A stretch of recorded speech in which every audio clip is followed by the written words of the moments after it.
Reality ಇಲ್ಲ. No no not at all. ಒಂದು ಸ್ವಲ್ಪನೂ ಇಲ್ಲ. Because it is all completely scripted. ಯಾಕಂದ್ರೆ ಫೇವರಿಸಮ್ ಇದೆ ಅಲ್ಲಿ. ಫೇವರಿಸಮ್ ಇದೆ. ಮತ್ತು ಅವ್ರವ್ರ ಅಕುಲ್ ಬಾಯ್ಗೆ ಎಷ್ಟು ಜನಕ್ಕೆ ಬೇಕೋ ಅಷ್ಟು ಜನಕ್ಕೆ ಮಾತ್ರ ಒಂಥರ ಟ್ರೀಟ್ ಮಾಡೋದು. ಒಂದು clarity ಕೊಡಬೇಕಂದ್ರೆ it is actually humiliation ಮಾಡಿದ್ದಾರೆ. ಅವರು ಯೂಸ್ ಮಾಡೋ ಒಂದೊಂದು ಪದಗಳು ತುಂಬ ಎಲ್ಲರನ್ನೂ ಕುಗ್ಗೋ ಥರ ಮಾಡಿಬಿಟ್ಟು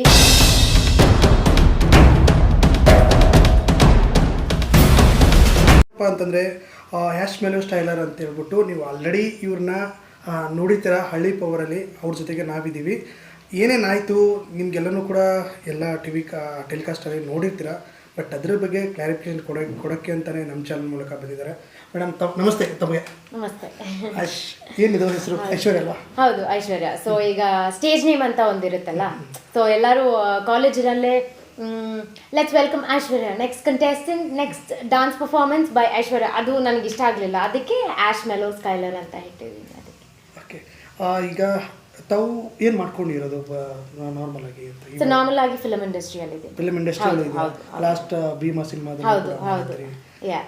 ಸೊ ನೆಕ್ಸ್ಟ್ ಬಂದ್ಬಿಟ್ಟು ಈ ಆಗಸ್ಟೇ ಇನ್ನೊಂದು ಫಿಲ್ಮ್ ರಿಲೀಸ್ ಆಗಿದೆ ತಮಿಳಲ್ಲಿ, ಪೇಯಿ ಕದೆ ಅಂತ ಹೇಳ್ಬಿಟ್ಟು. ಅಪಾರ್ಟ್ ಫ್ರಮ್ ದಟ್ ನೆಕ್ಸ್ಟ್ ದಿವಾಲಿಗೆ ಇನ್ನೊಂದು ಸಿನಿಮಾ ರಿಲೀಸ್ ಆಗುತ್ತೆ, ಧ್ವಂಸ ಅಂತ. ಇವಾಗ ಡೈರೆಕ್ಟಾಗಿ ಫಸ್ಟ್ ಮ್ಯಾಟ್ರಿಗೆ ಬಂದ್ಬಿಡ್ತೀನಿ. ಹೌದು. ಏನಪ್ಪ ಅಂದರೆ ಒಂದು ಹಳ್ಳಿ ಪವರ್ ಅಂತ ಒಂದು ರಿಯಾಲಿಟಿ ಶೋಗಳಲ್ಲಿ ಹೋಗ್ತೀರಾ, ಕ್ವಿಟ್ಟಾಗಿ ಬರ್ತೀರಾ, ಯಾಕೆ ಏನು? ಸರ್ ಈಗ ಎಲ್ಲರಿಗೂ ಗೊತ್ತಿರೋಂಗೇನೆ ಎವ್ರಿಬಡಿ ಆರ್ ಥಿಂಕಿಂಗ್ ಇಲ್ಲ ಆ್ಯಶ್ಗೆ ಬಂದ್ಬಿಟ್ಟು ಈ ಪ್ಲ್ಯಾಟ್ಫಾರ್ಮ್ ತುಂಬ ಚಿಕ್ಕದು, ಆ್ಯಶ್ ಸ್ಟ್ಯಾಂಡರ್ಡ್ಗಿಲ್ಲ ಅಂತ ಹೇಳ್ಬಿಟ್ಟು ಅಲ್ವಾ, ಎಲ್ಲರಿಗೂ ಅದೇ ಮೈಂಡಲ್ಲಿರೋದು. ಬಟ್ ಕ್ಲೀನಾಗಿ ಒಂದು clarity ಕೊಡಬೇಕಂದ್ರೆ it is actually humiliation ಮಾಡಿದ್ದಾರೆ. ಅವರು ಯೂಸ್ ಮಾಡೋ ಒಂದೊಂದು ಪದಗಳು ತುಂಬ ಎಲ್ಲರನ್ನೂ ಕುಗ್ಗೋ ಥರ ಮಾಡಿಬಿಟ್ಟು ಯಾರು ವಾಯ್ಸ್ ರೇಸ್ ಮಾಡಿಲ್ಲ. ನಾನು ರೇಸ್ ಮಾಡಿದೆ, ನಾನು ಆಚೆ ಬಂದುಬಿಟ್ಟೆ. ಓಕೆನಾ? ಇನ್ನೊಂದು ಬಂದುಬಿಟ್ಟು ಫೇವರಿಸಮ್ ಇದೆ ಅಲ್ಲಿ. ಫೇವರಿಸಮ್ ಇದೆ. ಮತ್ತು ಅವ್ರವ್ರ ಅಕುಲ್ ಬಾಯ್ಗೆ ಎಷ್ಟು ಜನಕ್ಕೆ ಬೇಕೋ ಅಷ್ಟು ಜನಕ್ಕೆ ಮಾತ್ರ ಒಂಥರ ಟ್ರೀಟ್ ಮಾಡೋದು. ಇಲ್ಲಾಂದರೆ ಅವರಿಗೆ ಮನ್ಸಿಗೆ ಬಂದಂಗೆ ಈಗ 4 ಜನಕ್ಕೆ ಪನಿಷ್ಮೆಂಟ್ ಕೊಡಬೇಕಾ 4 ಜನಕ್ಕೆ ಕೊಡ್ತಾರೆ. ನೆಕ್ಸ್ಟ್ ಟಾಸ್ಕಲ್ಲಿ 2 ಜನಕ್ಕೆ ಕೊಡಬೇಕಾ 2 ಜನಕ್ಕೆ ಕೊಡ್ತಾರೆ. ಅದರ ನೆಕ್ಸ್ಟ್ ಟಾಸ್ಕಲ್ಲಿ ಒಬ್ರಿಗೆ ಕೊಡಬೇಕಾ ಒಬ್ರಿಗೆ ಕೊಡ್ತಾರೆ. ಹಂಗೆ. ಸೊ ಲಾಟ್ ಆಫ್ ಮ್ಯಾನಿಪುಲೇಷನ್ ಮತ್ತು ಕ್ಯಾಲ್ಕುಲೇಷನ್ ಎಲ್ಲ ಆಗ್ತಾಯಿತ್ತು. So that is why I left the show. ಅಂದರೆ ಇದು ರಿಯಾಲಿಟಿ ಶೋನ ಅಲ್ವಾ? ಸರ್ ರಿಯಾಲಿಟಿ ಶೋನೇ, ಆದರೆ ಇದು ಫುಲ್ ಸ್ಕ್ರಿಪ್ಟೆಡ್. ರಿಯಾಲಿಟಿ ಇಲ್ಲ. No no not at all. ಒಂದು ಸ್ವಲ್ಪನೂ ಇಲ್ಲ. Because it is all completely scripted. ಯಾಕಂದರೆ ಇಲ್ಲೇ ಎಷ್ಟು ಫೇವರಿಸಮ್ ತೋರಿಸ್ತಾ ಇದ್ದಾರೆ, ಇಲ್ಲೇ ಅವ್ರು ಯಾರ್ಯಾರನ್ನ ಯಾವ ಥರ ಅಂತ ತೋರಿಸ್ಬೇಕು ಅಂತ ಆಲ್ರೆಡಿ ಅವ್ರು ಪ್ಲ್ಯಾನ್ ಮಾಡಿಕ್ಕಿದ್ದಾರೆ. So what is the point of ನಾವೆಲ್ಲ 100% ಹಾಕ್ಬಿಟ್ಟು ವಾಟ್ ಇಸ್ ದ ಪಾಯಿಂಟ್ ಅಲ್ವಾ? ಸೊ ನಾವು ಕೈಕಾಲೆಲ್ಲ ಮುರಿಸ್ಕೊಂಡು ಲೈಕ್ ನಥಿಂಗ್ ಹ್ಯಾಪನ್, ನನಗೇನೂ ಆಗಿಲ್ಲ. ಬಟ್ ಬೇರೆಯವರೆಲ್ಲ ತುಂಬ 100% ಹಾಕಿ ಅವ್ರ ಕೈಕಾಲೆಲ್ಲ ಮುರಿಸ್ಕೊಂಡು ಈಗ ಆಲ್ರೆಡಿ ಅವ್ರಿಗೆ ಗೊತ್ತಿದ್ದಿದ್ರೆ ಇಲ್ಲ ಈ ಥರ ಸ್ಕ್ರಿಪ್ಟೆಡ್ ಅಂತ ಹೇಳಿಬಿಟ್ಟು why will they even put there 100% ಅಲ್ವಾ? 100% ಕೊಡ್ತಾನೆ ಇರಲಿಲ್ಲ ಅವರು.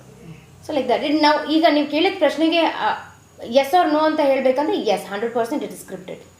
ಓಕೆ. ಇದು ಮುಂಚೆ ಗೊತ್ತಿರಲಿಲ್ವಾ? ಇಲ್ಲ ಸರ್, ಗೊತ್ತಿರಲಿಲ್ಲ. Because this my first reality show ಅಲ್ಲ, ಅದರಿಂದ ನನಗೇನು ಗೊತ್ತಿರಲಿಲ್ಲ. ಅಂದರೆ ಇದೇ ರೀತಿ ಕಾರ್ಯಕ್ರಮಗಳು ಮುಂಚೆ ಬೇರೆ ಬೇರೆ ಚಾನಲ್ಗಳಿಗೂ ಕೂಡ ಬಂದಿತ್ತು. ಓಕೆ. ಅಲ್ಲಿಯೂ ಕೂಡ ನೀವು ನೋಡಿಲ್ವಾ, ಏನು ನಿಮ್ಗೆ ಗೊತ್ತಿಲ್ವಾ ರಿಯಾಲಿಟಿ ಶೋ ಅಂದರೆ ಈ ರೀತಿ ಹಳ್ಳಿಗೆ ಕರ್ಕೊಂಡು ಹೋಗ್ತಾರೆ, ಈ ರೀತಿಯಲ್ಲಿ ನಡೆಸ್ಕೊಂತಾರೆ ಅಂತ ಹೇಳ್ಬಿಟ್ಟು ಗೊತ್ತಿರಲಿಲ್ವಾ? ಇಲ್ಲ ಸರ್. ಫಸ್ಟು ಇವ್ರು ಆಡಿಷನ್ ಟೈಮಲ್ಲೇ ಪೇಟೆ ಹುಡುಗಿ ಹಳ್ಳಿ ಲೈಫ್ ನೋಡಿದ್ದೀರಾ ಅಂತ ಕೇಳಿದ್ರು ನನಗೆ. ನಾನು ಇಲ್ಲ ಅಂತ ಹೇಳಿದೆ.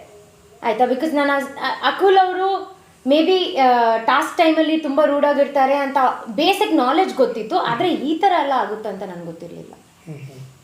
ಅಂದರೆ ನಿಮ್ದು ಸೆಲೆಕ್ಟ್ ಆಗಿರೋದು ಯಾವ ರೀತಿ, ಅಂದರೆ ಏನು ಆಡಿಷನ್ ಯಾವ ರೀತಿ ಆಯಿತು ಅಂತ? ಸರ್ ಆಡಿಷನ್ ಬಂದುಬಿಟ್ಟು ಈಗ ಬೇಸಿಕ್ ಆಡಿಷನ್ ಅಂದರೆ ಒಂದು ಟಾಸ್ಕ್ ಮಾಡೋಕ್ಕೆ ಕೊಡ್ತಾರೆ.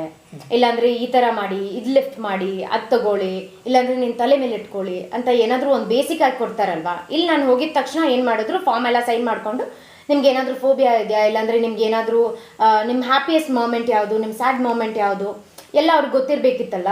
ಮತ್ತು ನಿಮ್ಗೆ ಏನಾದರೂ ಅಲರ್ಜಿ ಇದೆಯಾ, ಡಸ್ಟ್ ಅಲರ್ಜಿ, ಇಲ್ಲಾಂದರೆ ನೀರು ಸ್ವಿಮ್ಮಿಂಗ್ ಗೊತ್ತಿರದೆ ಏನಾದರೂ ಆ ಥರ ಇದೆಯಾ ಅಂತ ಕೇಳಿ ಫಾರ್ಮ್ ಎಲ್ಲ ಫಿಲ್ ಮಾಡಿಕೊಂಡು ಒಳಗೆ ಹೋಗಿದ ತಕ್ಷಣ ಏನೂ ಮಾತಾಡಿಲ್ಲ. ನಿಮ್ಮ ಮನೇಲಿ ಎಷ್ಟು ಜನ ಇದ್ದಾರೆ, ನಿಮ್ಮ ಮನೆಯವ್ರು ಏನೇನು ಕೆಲಸ ಮಾಡ್ತಾ ಇದ್ದಾರೆ, ನೀವು 1 ತಿಂಗಳಿಗೆ ಎಷ್ಟು ಖರ್ಚು ಮಾಡ್ತೀರಿ, ಆಮೇಲೆ ನಿಮ್ಮ ಬಾಡಿಯಲ್ಲಿ ಎಷ್ಟು ಟ್ಯಾಟೂಸ್ ಇದೆ, ಎಷ್ಟು ಪಿಯರ್ಸಿಂಗ್ ಇದೆ, ಯಾವ ಥರ ಹೇರ್ ಕಲರಿಂಗ್ ಮಾಡ್ತೀರಿ, ಅದೇ ಆಡಿಷನ್ ಅವ್ರು ತೆಗ್ದಿದ್ರು ನನಗೆ. ಇಷ್ಟೇ ಆಡಿಷನ್? ಅಷ್ಟೇ. ಅಂದರೆ ನೀವು ಅಂದರೆ ಪಬ್ಲಿಕ್ ಫೇಮಲ್ಲಿ ಇದ್ದೀರಾ ಅನ್ನೋಕ್ಕೋಸ್ಕರ ಇಷ್ಟೇ ಮಾಡಿದ್ದ? ಮೇ ಬಿ ಯಾಕಂದರೆ ಬೇರೆ ಇವರು ಸ್ನೇಹ ಅವ್ರಿಗೆಲ್ಲ ತುಂಬ ಟೈರ್ ಎಲ್ಲ ಎತ್ಸಿ ಅದು ಇದು ಎಲ್ಲ ಮಾಡಿಸಿದಾರಂತೆ. ಬಟ್ ನನಗೇನು ಮಾಡಿಲ್ಲ ಸರ್. ಇಲ್ಲ. ಓಕೆ. ಈಗ ಯಾವ ರೀತಿ ನಿಮಗೆ ಅಪ್ರೋಚ್ ಆಗಿದೆ, ಯಾವ ರೀತಿ ಇತ್ತು ಅಂದರೆ ಈಗ ಎಲ್ಲ ಕೇಳ್ಪಟ್ಟೆ ಪೇಮೆಂಟ್ ಕೊಡಲ್ವಾ ಏನು ಯಾವ ರೀತಿ ಸೊ ಫಸ್ಟ್ ಕ್ವೆಶನ್ ಅಪ್ರೋಚ್ ಹೆಂಗ್ ಬಂತು ಅಂತ ಕೇಳಿದ್ರೆ ಅವರೇ ಕಾಲ್ ಮಾಡಿ ನಾವು ಜಿ ಕನ್ನಡದಿಂದ ಕಾಲ್ ಮಾಡ್ತಾ ಇದ್ದೀವಿ, ಈ ತರ ಒಂದು ರಿಯಾಲಿಟಿ ಶೋ ಇದೆ, ನಿಮ್ ಜೊತೆ ಸ್ವಲ್ಪ ಮಾತುಕತೆ ಆಗಬೇಕು, ನೀವು ಅಬೇನಾಡು ಸ್ಟುಡಿಯೋಗೆ ಬನ್ನಿ ಅಂತ ಕರೆದಿದ್ರು. That is when all these audition procedures ಅದು ಇದು ಅಂತ ಎಲ್ಲ ಸ್ಟಾರ್ಟ್ ಆಗಿದ್ದು. ಸೆಕೆಂಡ್ ಕ್ವೆಶನ್ಗೆ ನೀವು ನಾನು ಆನ್ಸರ್ ಮಾಡಬೇಕಂದ್ರೆ ಈಗ ಪೇಮೆಂಟ್ ಅಂತ ಹೇಳ್ತಾ ಇದ್ದೀರಲ್ಲ, ಮೇ ಬಿ ಬೇರೆ ರಿಯಾಲಿಟಿ ಶೋಸಲ್ಲಿ ವಾರ ವಾರ ಪೇಮೆಂಟ್ ಇರುತ್ತೆ ಅಲ್ವಾ, ಇಲ್ಲಂತೂ ₹1 ಇಲ್ಲ, ಪೇಮೆಂಟೇ ಇಲ್ಲ. ಫಸ್ಟ್ ಆಫ್ ಆಲ್ ನಮಗೆ ವಿನ್ನಿಂಗ್ ಪ್ರೈಸ್ ಎಷ್ಟಂತಾನೆ ಗೊತ್ತಾಗ್ತಾ ಇಲ್ಲ. We don't even know anything. ಅವ್ರು ಆಲ್ರೆಡಿ ಹೇಳಿದ್ದಾರೆ ಇಲ್ಲ ಪೇಮೆಂಟ್ ಇಲ್ಲ ಅಂತ ಹೇಳಿದ್ದಾರೆ. ಅದೆಲ್ಲ ಒಪ್ಕೊಂಡೆ ರಿಯಾಲಿಟಿ ಶೋಗೆ ಹೋಗಿದ್ದು. ನಾನು ಪೇಮೆಂಟ್ ಬಗ್ಗೆ ಏನು ತಲೆನೇ ಕೆಡಿಸ್ಕೊಳ್ಳಲ್ಲ, ಯಾಕಂದ್ರೆ ಅದ್ರ ಬಗ್ಗೆ ಆಲ್ರೆಡಿ ಒಂದು ಬೇಸಿಕ್ ನಾಲೆಜ್ ಇದೆ. ಓಕೆ, ಅಂದರೆ ಬರೋವಾಗ ಯಾವ ಮೆಂಟಾಲಿಟಿ ಇತ್ತು, ಹೋಗೋವಾಗ ಬರೋವಾಗ ಯಾವ ಮೆಂಟಾಲಿಟಿ ಇದೆ ನಿಮಗೆ? ಸರ್ ಹೋಗುವಾಗ ಅಂತೂ ಝೀರೋ ಎಕ್ಸ್ಪೆಕ್ಟೇಷನ್, ಏನು ಎಕ್ಸ್ಪೆಕ್ಟ್ ಮಾಡಿಲ್ಲ. ಈ ಥರನೇ ಮಾಡಬೇಕು, ಆ ಥರ ಮಾಡಬೇಕು, ಇವ್ರನ್ನ ಹೆಂಗೆ ಹೇಳ್ಬೇಕು, ಅವ್ರಿಗೆ ಹೆಂಗೆ ಹೇಳ್ಬೇಕು ಅಂತ ಏನು ಎಕ್ಸ್ಪೆಕ್ಟೇಷನ್ ಇರಲಿಲ್ಲ. ಬಿಕಾಸ್ ದ ಫಸ್ಟ್ ಡೇ ನಾವು ಗರ್ಲ್ಸ್ನೆಲ್ಲ ಮೀಟ್ ಮಾಡಿದ್ವಲ್ಲ, ಆಲ್ ದ ಕಂಟೆಸ್ಟೆಂಟ್ಸ್ನ ಮೀಟ್ ಮಾಡಿದ್ದೆ. Everybody are so sweet, very sweet. ಮತ್ತು ಆ ಹೋಟೆಲ್ಗೆ ಹೋದ್ಮೇಲೆ ಎಲ್ಲರ ಹತ್ರನೂ ತುಂಬ ಸ್ವೀಟ್ ಆಗಿತ್ತು. ಆ್ಯಂಡ್ ಬರೋ ಶೋಯಿಂದ ಆಚೆ ಬರುವಾಗ ಅವ್ರು ನನ್ನ ಲಗೇಜ್ ಸಮೇತ ನನಗೆ ಹೆಲ್ಪೇ ಮಾಡಿಲ್ಲ, ಒಂಚೂರು ಹೆಲ್ಪ್ ಮಾಡಿಲ್ಲ. ಅಷ್ಟು ದೊಡ್ಡ ಲಗೇಜ್ ಎಲ್ಲ ಪ್ಯಾಕ್ ಮಾಡ್ಕೊಂಡು ಬನ್ನಿ ಅಂತ ಹೇಳಿ ಎತ್ತಕ್ಕಾಗಲ್ಲ ಸರ್, ಅದು ಅಷ್ಟು ಭಾರ ಇದೆ. ಆಲ್ಮೋಸ್ಟ್ ಒಂದು ಮೇ ಬಿ 20-25 kgs ಇರುತ್ತೆ ಅದು. ಅಷ್ಟು ಭಾರವಾಗಿರೋ ಸೂಟ್ ಕೇಸ್ ಎಲ್ಲ ನಾವೇ ಹಾಕಿ ಇದು ಗಾಡಿಯಲ್ಲಿ ಹಾಕಿ, ಆಮೇಲೆ ಅಲ್ಲಿಂದ ಮತ್ತೆ ಬೈಲ್ಹೊಂಗಲಾಗಿ ಹೋಗಿ ಅಲ್ಲಿ ಬಸ್ಸೆಲ್ಲ ಇಟ್ಕೊಂಡು ಆಮೇಲೆ ಮನೆಗೆ ಬಂದಿದ್ದು. ಅಂದರೆ ಈಗ ಸ್ಟಾರ್ಟಿಂಗ್ ಕರ್ಕೊಂಡು ಹೋಗುವಾಗ ಪ್ರೊಡಕ್ಷನ್ ಅವ್ರು ಯಾವ ರೀತಿ ಕರ್ಕೊಂಡು ಹೋಗ್ತಾರೆ? ಕರೆಕ್ಟ್ ಫ್ಲೈಟಲ್ಲೆಲ್ಲ ಕರ್ಕೊಂಡೋದ್ರು. ಅದೇ TRP ಅಂತಾರಲ್ಲ, ಇದಕ್ಕೆ TRP ಅನ್ನೋದು. ಫ್ಲೈಟಲ್ಲೆಲ್ಲ ಕರ್ಕೊಂಡೋದ್ರು, ತುಂಬಾ ಪಾಶ್ ಆಗಿರೋ ತರ ಎಲ್ಲ ತೋರಿಸಿದ್ರು. ಆದ್ರೆ ಶೋ ಬಿಟ್ ಆಚೆ ಬರುವಾಗ ಒಬ್ರು ನನ್ನ ಜೊತೆ ಬಂದಿಲ್ಲ. Not even a single aunt has come from Sangolli. ಎಲ್ಲ ನಾನೇ ಲಗೇಜ್ ತಗೊಳ್ಳೋದು, ನಾನೇ ಗಾಡಿಯಲ್ಲಿ ಹಾಕೋದು, ಮತ್ತೆ ನಾನೇ ಎಲ್ಲ ತಗೊಳ್ಳೋದು, and then putting it into the ಬಸ್ಸಲ್ಲಿ ಹಾಕೋದು, ಲೋಡ್ ಮಾಡೋದು, ಮತ್ತೆ ಅಲ್ಲಿಂದ ಬಸ್ಸಿಂದ ಅನ್ಲೋಡ್ ಮಾಡಿ ಮತ್ತೆ ಆಟೋದಲ್ಲಿ ಬಂದು ಮತ್ತೆ ಮನೆಗೆ ಬಂದಿದ್ದು ನಾನು. This is how everything happen. Almost like ಇಷ್ಟು ದೊಡ್ಡದಿದೆ ಸರ್ ನನ್ನ ಲಗೇಜು. ಅವ್ರು 1 monthಗೆ ಮಾತ್ರ ಪ್ಯಾಕ್ ಮಾಡಿ ಅಂತ ಹೇಳಿದ್ರಲ್ಲ, we packed only for 1 month. 1 monthಗೇನೆ ಆಲ್ಮೋಸ್ಟ್ ಒಂದು 4 trolleys ಇತ್ತು ನಮ್ಮದು. 4 trolleys with 1 handbag and backpack ಎಷ್ಟೋ ಇತ್ತು ಸರ್. ಬಟ್ ಏನೂ ಹೆಲ್ಪ್ ಮಾಡಿಲ್ಲ. ಬರುವಾಗ when I came back to Bangalore, I came only sole. ಆಶ್ ಮೆಲೋ ಮಾತ್ರ ಬಂದಿದ್ದು, ನನ್ನ ಜೊತೆ ಯಾರೂ ಬಂದಿಲ್ಲ. ವೆರಿ ಹಾರ್ಟ್ ಬ್ರೋಕನ್ ಸರ್, ತುಂಬ heart and like shattered into millions of pieces. Because ಅವರು ನಮ್ಮ ಪೇರೆಂಟ್ಸ್ ಹತ್ರ ಏನು ಹೇಳಿ ಕರ್ಕೊಂಡು ಹೋಗಿದ್ದು ನಮ್ಮನ್ನು, ನಾವು ಚೆನ್ನಾಗಿ ನೋಡ್ಕೊತೀವಿ, ಅವ್ರಿಗೆ ಚೆನ್ನಾಗಿ ಫುಡ್ ಕೊಡ್ತೀವಿ, ಇಲ್ಲಾಂದರೆ ಅವ್ರಿಗೆ ಚೆನ್ನಾಗಿ ಏನು ಆಗದೆ ಇರೋಂಗೆ ನೋಡ್ಕೊತೀವಿ ಅಂತ ಹೇಳಿದ್ದಲ್ವಾ.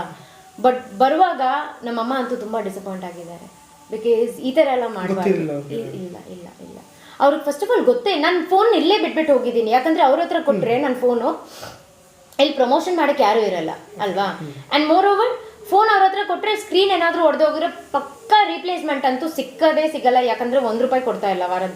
ಇದಕ್ಕೆ ಕೊಡ್ತಾ ಇಲ್ಲ ಅಂದರೆ ನಾನು ಅದ್ಬಿಡಿ, ನಾನು ಆಡಿಷನ್ ಅಲ್ಲ, ಈಗ ಪ್ರಾಕ್ಟೀಸ್ ಟೈಮಲ್ಲಿ ಡ್ಯಾನ್ಸ್ ಎಲ್ಲ ಪ್ರಾಕ್ಟೀಸ್ ಇರುತ್ತಲ್ವಾ, ಆವಾಗ ನಾನು ಅವ್ರ ಹತ್ರ ಕೇಳಿದ್ದೀನಿ, ಈಗ ನೋಡಿ ನಾನು ತುಂಬ ದೂರದಿಂದ ಬರ್ತಾ ಇದ್ದೀನಿ, ಅಬೇನಾಡು ಸ್ಟುಡಿಯೋ ನಮ್ಮ ಮನೆಯಿಂದ ಆಲ್ಮೋಸ್ಟ್ 25 kilometers ಇದೆ ಅಲ್ವಾ. ಸೊ ಫ್ರಮ್ ಹೊರಮಾವ್ ಟು ಅಬೇನಾಡು ಸ್ಟುಡಿಯೋ ಆಲ್ಮೋಸ್ಟ್ 25 kilometers ಇದೆ. ಸೊ ಅವ್ರ ಹತ್ರ ನಾನು ಅಪ್ರೋಚ್ ಮಾಡಿ ನಾನು ಕೇಳಿದೆ, ಈ ಥರ ನೀವು ಕನ್ವೀನಿಯನ್ಸ್ ಅಟ್ಲೀಸ್ಟ್ ಕೊಡ್ತೀರಾ ನನಗೆ? ಇಲ್ಲ, ಮ್ಯಾಂಗ್ಳೂರಿಂದೆಲ್ಲ ಬರ್ತಾ ಇದ್ದಾರೆ, ನಿಮ್ಗೆ ಇಲ್ಲಿಂದ ಇಲ್ಲಿಗೆ ಬರೋಕ್ಕೆ ಏನು? ನನ್ನ ಹತ್ರ ದುಡ್ಡಿಲ್ಲ, ಅದಕ್ಕೆ ನಾನು ಕೇಳ್ತಾ ಇರೋದು. I don't have money, that is why I am asking. ಇಲ್ಲ, ನಿಮಗೆ ಬಂದುಬಿಟ್ಟು ನಾವು ಕೊಡೋಕ್ಕಾಗಲ್ಲ ಅದು ಅಂತ ರೂಢಾಗಿ ಹೇಳಿಬಿಟ್ರು. I said okay, no problem, ನಾನು ಅಡ್ಜಸ್ಟ್ ಮಾಡ್ಕೊಂಡು ನಾನು ಬರ್ತೀನಿ, ಇದೇನು ನನ್ನ ದೊಡ್ಡ ವಿಷಯ ಅಲ್ಲ. ಅಲ್ಲಿಂದ ಇಲ್ಲಿಗೆ ಬರ್ತಾ ಇದ್ದರೆ ನಾನು ಇಲ್ಲಿಂದ ಮತ್ತೆ ಸಂಗೊಳ್ಳಿಯಿಂದ ಬ್ಯಾಂಗ್ಳೂರು ಬರೋದೇನು ಒಂದು ದೊಡ್ಡ ವಿಷಯನೇ ಇಲ್ಲ. So I made up my mind and I came back from Sangolli. Okay.